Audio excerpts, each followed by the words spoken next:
Welcome to ప్రజాప్రతినిధి news. దున్నేవారికి భూములు పంచిన ప్రజానేత అమరజీవి ఎర్ర రామయ్య అని సిపిఎం మండల కార్యదర్శి అరవపల్లి జగన్మోహన్ రావు అన్నారు. శనివారం మండల పరిధిలోని లింగపాలెం గ్రామంలో గల రామయ్య విగ్రహం వద్ద సిపిఎం పార్టీ గ్రామ శాఖ ఆధ్వర్యంలో సిఐటియు జిల్లా ఉపాధ్యక్షులు మల్లూరు చంద్రశేఖర్ అధ్యక్షతన రామయ్య 62వ వర్ధంతి నిర్వహించగా పాల్గొన్న అరవపల్లి మాట్లాడుతూ అప్పుల ఊబిలో కొట్టుమిట్టాడుతున్న తెలంగాణ రైతాంగాన్ని ఆదుకోవాల్సిన ప్రభుత్వం 2 లక్షల రూపాయల రుణమాఫీ చేయకుండా ఆపైన ఉన్న అప్పులు చెల్లిస్తేనే రుణమాఫీ చేస్తామనడం సమంజసం కాదని పునరాలోచించాలని, లేకుంటే రామయ్య స్ఫూర్తితో రైతాంగ పోరాటాలు చేస్తామని హెచ్చరించారు. ముందుగా రామయ్య విగ్రహానికి పూలమాల వేసి ఘనంగా నివాళులర్పించారు. ఖమ్మం జిల్లాలో 3,55,000 మంది రైతులు అప్పులు తీసుకొని ఉన్నారు. ఇప్పటికి 1,15,000 మందికే అప్పులు మాఫీ అయిన పరిస్థితి ఉంది. ఎక్కువ రెండొంతులు కొంతమందికే మాఫీ అయింది.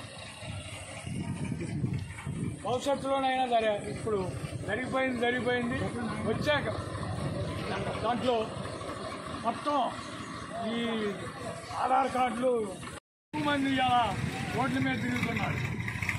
బిఎస్సీ పూర్తి చేసి ఉద్యోగస్తులు టీచర్ పోస్టులు ముందు ముఖ్యంగా టీచర్ పోస్టులు ఇచ్చి స్కూల్ పిల్లలకి నాణ్యమైన విద్య అందించాలని, అట్లే రేవంత్ రెడ్డి గారు ఏదైతే హామీ ఇచ్చిందో ఎన్నికల ముందు ఆ హామీలన్నీ అమలు చేయాలని తక్షణం ప్రతి రైతుకి కూడా పాస్బుక్ ఉన్న రైతుకి 2 లక్షల రూపాయలు మాఫీ చేయాలని సిపిఎం పార్టీగా డిమాండ్ చేస్తున్నాం. ఎందుకంటే గత ప్రభుత్వం చేయలేదనేది చెప్తున్నారు సాకు. గత ప్రభుత్వం చేయకపోబట్టే వాళ్ళ ఇంటికి పంపించారు. ఇప్పుడు మీరైనా సరే జరిగిన తప్పులు జరగకుండా మళ్ళీ ఇప్పుడు కొత్త ప్రభుత్వం చూసుకోవాల్సిన అవసరం ఉంది. ఎందుకంటే ఇలా మీకు 2 లక్షలు మాఫీ చేస్తాం, 2 లక్షలకు తెచ్చుండ అప్పుని బ్యాంకులో కట్టి క్లియరెన్స్ సర్టిఫికేట్ తీసుకొచ్చి ఏవో గారికి ఇవ్వమంటున్నారు. ఎందుకంటే మనం ఇవాళ పత్తి, వరి, మిర్చి ఇవన్నీ రైతులు వేసి ఉన్న డబ్బులు ఖర్చు పెట్టుకొని అప్పులు పుట్టిన పరిస్థితి. ఇవాళ మళ్ళీ పోయి ఎక్కడ తేవాలి అప్పు? మనం అనేది ఏంటంటే మీరు ఇస్తున్నాను 2 లక్షలు ఇవ్వండి, ఆ పెట్టున్న దాన్ని తగ్గించి బ్యాంకులను రైతులు చూసుకుంటారు. కాబట్టి తక్షణం ఈ హామీని నెరవేర్చాలని ఈ సందర్భంగా డిమాండ్ చేస్తూ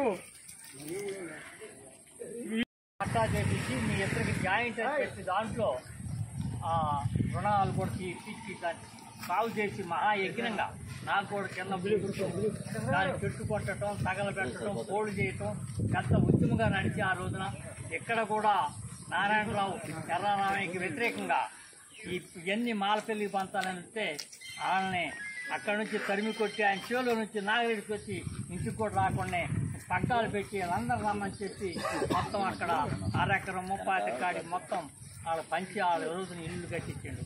అయ్యే ఇవాళ ఆధారంగా ఉండి హరిజనులు కూడా అదే భూముల యొక్క ఇవాళ ఇప్పటికి కూడా మిగిలి మొన్న దాంట్లో పోయినాటికి డబ్బులు వచ్చినాయి. ఇవాళ సాగులో కొంతమంది మొత్తం సింగనీళ్ళకి వెళ్ళిపోయింది. ఇవాళ వాళ్ళకి ఆధారం కూడా మళ్ళీ లేకుండా పోయింది. అందుకనే ఇవాళ ఆయన వృత్తికి ఇవాళ మనం మార్క్సిస్ట్ పార్టీ తరఫున తర్వాత అప్పుడు ఆయన ఉమ్మడి కమ్యూనిస్ట్ పార్టీ తర్వాత మార్క్సిస్ట్ పార్టీగా ఇక్కడ ఈ శాఖలలో ఆయన ఈ లింగపాలెంలో ఆయన దానికి ప్రతి సంవత్సరం కూడా జెండావిష్కరణ చేసి నడుచుకుంటూ మనం కూడా ఎంతో కొంత ఏదో ఒకటి మనం చేసే పనులలో ఒక పదవి ఉన్నప్పుడు నేను మొన్న ఒకళ్ళు చెప్పాను, నువ్వు ఎప్పుడు కాదు ఉండకపోయినా కాదయా, నువ్వు స్వాస్థ్యంగా మర్చిపోని పని ఒకటి చేసి పెట్టుకోండి, మీకు స్థిరస్థాయిగా మీకు చేసి పెట్టుకోండి చెప్పాను. ఎన్నో కార్యక్రమాలు, ఎన్నో యుద్ధ పోరాటాలు, దేంట్లోనైనా వెనకడుగు వేయకుండా ముందుకు సాగి ఈ జిల్లాలోనే ఒక పెద్ద నాయకుడిగా ఎదిగినటువంటి మన ఎర్ర రామయ్య గారు, మా నచ్చిన ఆయన గారు మొన్న హైదరాబాద్ వెళ్ళినప్పుడు కొండలరావు గారు చెప్పారు. కొండలరావు గారు ఏం చెప్పారంటే, మేము కాంగ్రెస్ బలమైనటువంటి కాంగ్రెస్ ఉన్నప్పటికీ కూడా లింగపాలెం నుంచి భీమవరం పోవాలంటే అటు 20 మంది ఇటు 20 మంది కర్రలు పట్టుకొని మమ్మల్ని భీమవరం తీసుకుపోయేవాళ్ళు. రామయ్య గారు